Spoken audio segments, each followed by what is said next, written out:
করেছে। এই অবস্থার যদি আমরা পরিবর্তন ঘটাতে না পারি, তাহলে সামগ্রিকভাবে বই পড়াকে বাঁচানো, আমাদের রাজ্যের শিক্ষা সংস্কৃতি, আমাদের রাজ্যের যে ঐতিহ্য,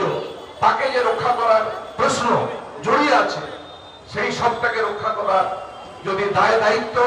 বাংলার মানুষকে গ্রহণ করতে হবে, আমাদের বই পড়ার মানুষকেও গ্রহণ করতে হবে, মানুষকে সচেতন হতে হবে এবং এই অবস্থার পরিবর্তন ঘটাতে হবে। তাই বাংলার শিক্ষা সংস্কৃতির জগৎকে বাঁচাতে হবে, তাহলে বই পড়াও বাঁচবে এবং বই পড়ার সাথে জড়িত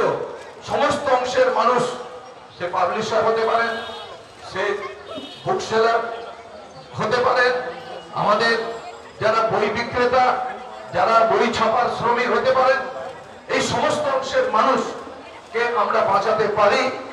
যদি রাজ্যের শিক্ষা ব্যবস্থা যদি পরিবর্তন আমরা যদি ঘটাতে না পারি।